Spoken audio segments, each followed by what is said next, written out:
जब हम पहले सूत्र में कहते हैं मैं आपका शिष्य हूं, तो क्या ये शरीर उनका शिष्य है कि मेरे अंदर की जो चेतना है वो कह रही है हे शिव मैं आपका शिष्य हूं? मुझ शिष्य पर दया कर दीजिए, मुझ शिष्य पर दया करिए। यह कौन है? मैं जो शिष्य हूं। लेकिन मैं तो धरती पे और भी बहुत कुछ हूं। मैं किसी की बेटी भी हूं, मैं किसी की बहू हूं, मैं किसी की बहन, किसी की मित्र, किसी की पत्नी, किसी की भाभी, किसी की चाची, न जाने क्या क्या हूं, बहुत कुछ हूं। लेकिन यहां मैंने शब्द का प्रयोग ये नहीं किया है। मैंने नहीं कहा है कि मैं अमुक व्यक्ति की बेटी हूं, मुझ पे दया कर दीजिए। मैंने कहा है हे शिव आप मेरे गुरु हैं, मैं आपका शिष्य हूं, मुझ शिष्य पर दया करिए। यानी यहाँ एक रिश्ता मैंने बनाया है शिव से सीधे, और कहा है कि मैं आपकी शिष्या हूं।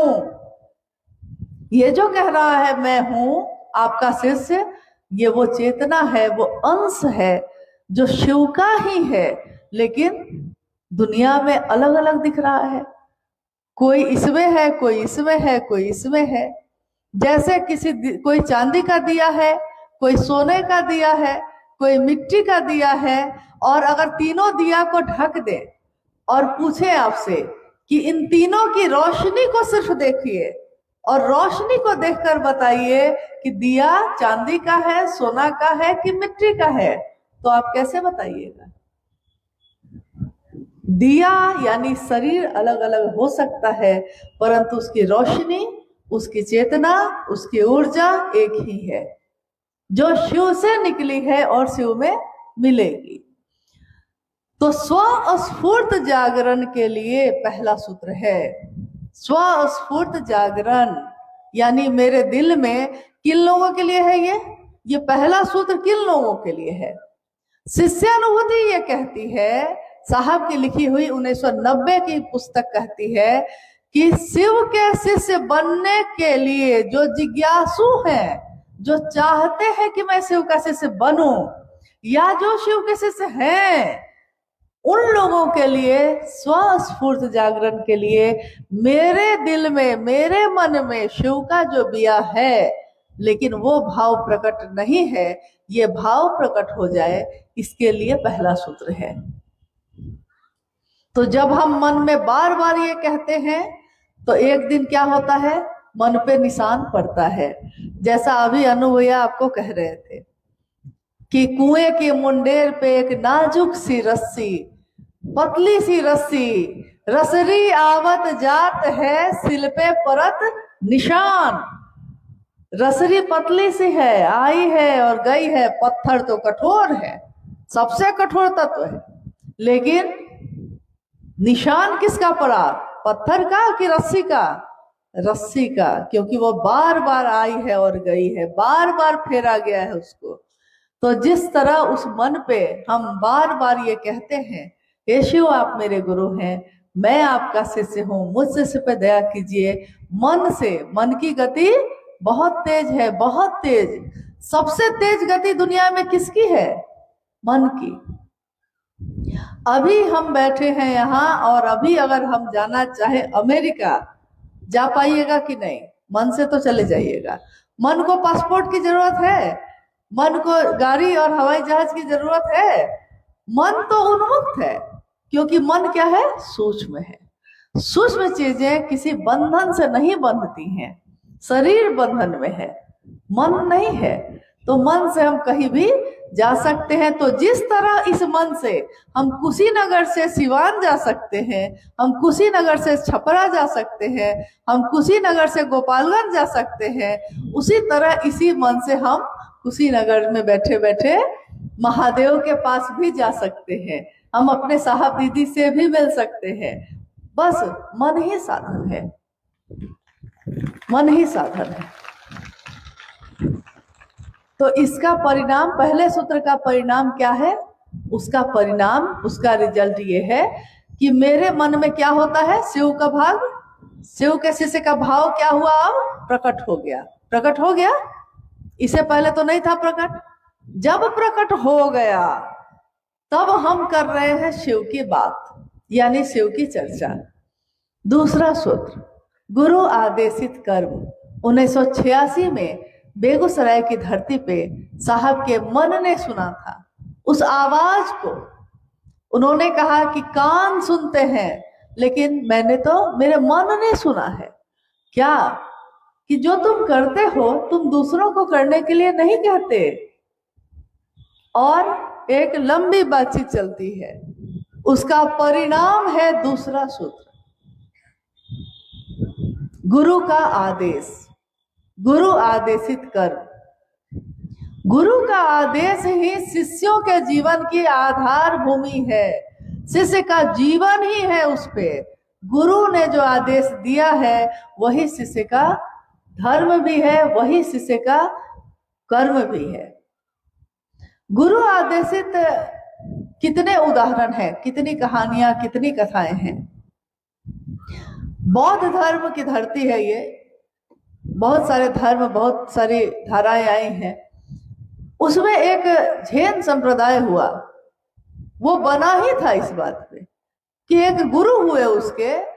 एक बार क्या हुआ कि एक व्यक्ति गरीब शरीफ एकदम आया और उसने कहा कि मैं आपका शिष्य बनना चाहता हूँ। गुरु उस समय बहुत भीड़ में थे, बहुत सारे शिष्यों ने घेर रखा था उनको। तो गुरु ने कहा कि अभी जाओ ना, बाद में आना। लेकिन वो खड़ा रहा, बार बार कहता रहा कि मैं आपका शिष्य बनना चाहता हूं, आदेश करिए।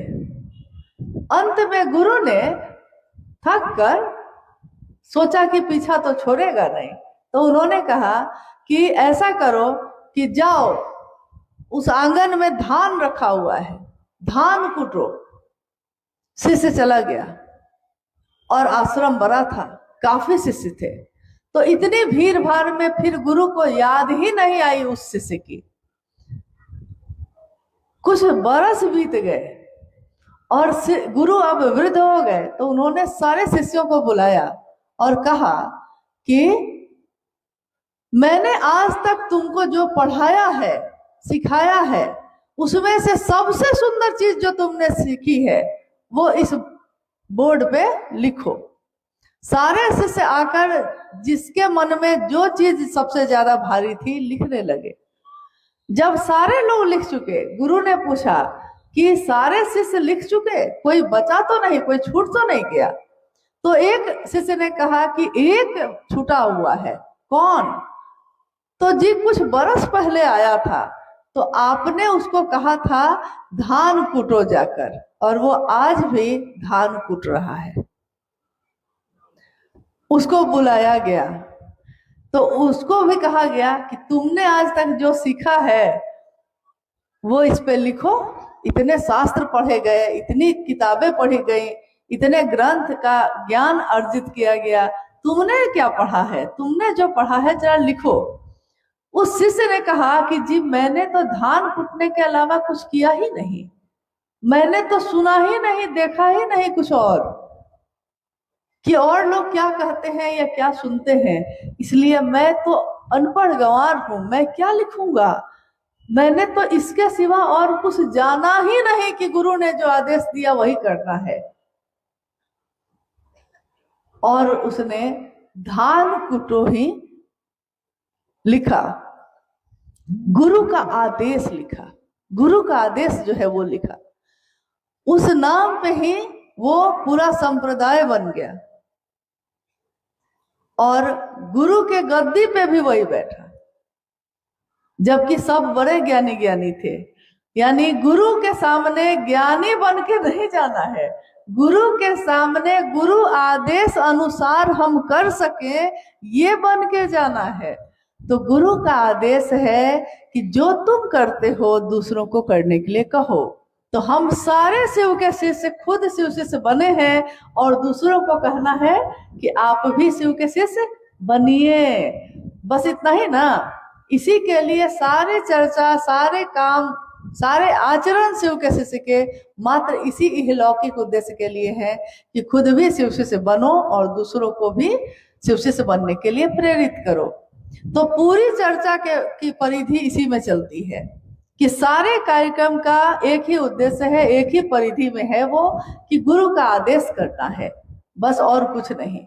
लेकिन आपने गौर किया है कि नहीं किया है, हमारे देश में, विदेश में, पूरे विश्व में लोग ध्यान पे बहुत बात करते हैं। योग कर लो तो ध्यान हो जाएगा, इस पंथ में चले जाओ, इस गुरु के अनुसार करो तो ध्यान होगा, एकाग्र हो जाओगे। हजारों साल से यही विधा चली आई थी। साहब हरिदानंद जी की ये जो दूसरी विधा है, ये विधा क्या है? शिव की चर्चा करो और शिव की चर्चा सुनो, बस यही है। लेकिन दया मांगना, शिव की चर्चा करना और नमन करना, ये तीनों काम ही करते करते हमारा मन इतना अब ध्यान में है कि नींद में भी शिव दिखाई देते हैं। आंख खुलती है तो शिव का ही ध्यान होता है, आंख बंद होती है तो शिव का ही ध्यान होता है। ध्यान की अनुपम विधा है ये दूसरा सूत्र। शिव की शिष्यता, शिव की चर्चा, शिव की चर्चा ध्यान की अनुपम विधा है। सारे योग, सारे कर्म, तंत्र, मंत्र, यंत्र, सारी चीजों की परिधि इसी परिधि के अंदर है, इससे बाहर कुछ भी नहीं है।